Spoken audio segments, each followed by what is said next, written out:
হে বন্ধুরা, চন্দ্রগ্রহণ বা সূর্যগ্রহণ নিয়ে আমাদের দেশে অনেক কুসংস্কার ছড়িয়ে আছে।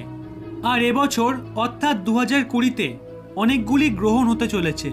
এখন প্রশ্ন হলো, গ্রহণ কখন হয়, আর প্রত্যেক অমাবস্যা ও পূর্ণিমা তিথিতে কেন গ্রহণ হয় না, ইত্যাদি।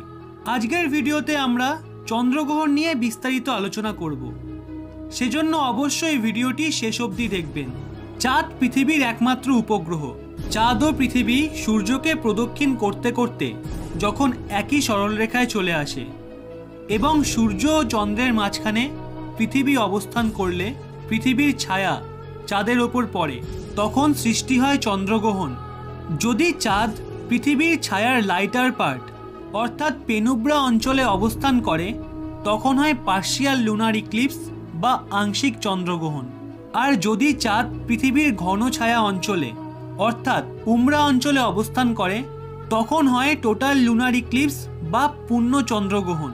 পূর্ণ চন্দ্রগ্রহণে চাঁদকে লাল দেখায়। আমরা জানি যে সূর্যের আলো বিভিন্ন বর্ণের সংমিশ্রণে তৈরি। এই সূর্যের আলো যখন পৃথিবীর ওপর পড়ে, তখন পৃথিবীর অ্যাটমসফিয়ারে সঞ্চিত পার্টিকেল কেবল লাল বর্ণের আলোকে বিস্তার লাভ করতে দেয়, আর বাকি বর্ণের আলোগুলি পৃথিবীর অ্যাটমসফিয়ারে মজুদ পার্টিকেল দ্বারা বিকিরিত হয়ে যায়। কেবলমাত্র লাল বর্ণের আলো চাঁদ অবধি পৌঁছাতে পারে বলে চাঁদকে লাল দেখায়। একে ব্লাড মুনও বলা হয়।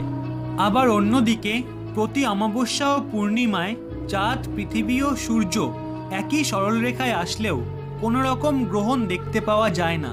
কেন? কারণ চাঁদের কক্ষপথ পৃথিবীর কক্ষপথের সাথে তির্যকভাবে অবস্থান করে।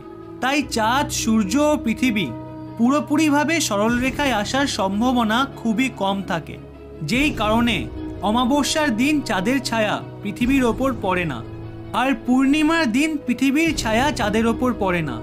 সেই জন্য প্রতি অমাবস্যা ও পূর্ণিমায় গ্রহণও হয় না। আচ্ছা, কখনো কি এটা ভেবে দেখেছেন, যদি কোনো এক গ্রহণের পর পৃথিবীর আকাশ থেকে চাঁদ চিরকালের জন্য হারিয়ে যায়, তাহলে পৃথিবীর কি অবস্থা হবে? চাঁদ যদি পৃথিবীর রোটেশনাল স্পিডকে স্লো ডাউন না করত, তাহলে পৃথিবীতে 6 ঘন্টায় একদিন হতো। অর্থাৎ চাঁদ চিরকালের জন্য হারিয়ে গেলে পৃথিবীতে 24 ঘন্টার বদলে 6 ঘন্টায় একদিন হবে। 3 ঘন্টার দিন এবং 3 ঘন্টার রাত।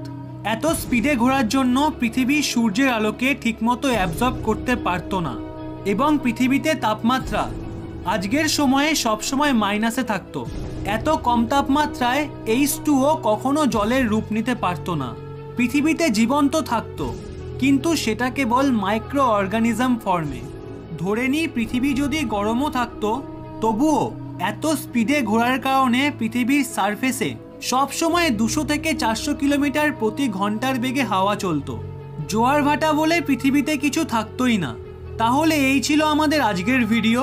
একজন পৃথিবীবাসী হিসেবে ভিডিওটি অবশ্যই লাইক করে প্রচুর পরিমাণে শেয়ার করে দিন, এবং আপনার এ বিষয়ে কি মতামত তা অবশ্যই কমেন্ট বক্সে জানান। আর আপনাদের নিজস্ব এই চ্যানেলটি সাবস্ক্রাইব করে পাশের বেল আইকনটি অল করে দিন।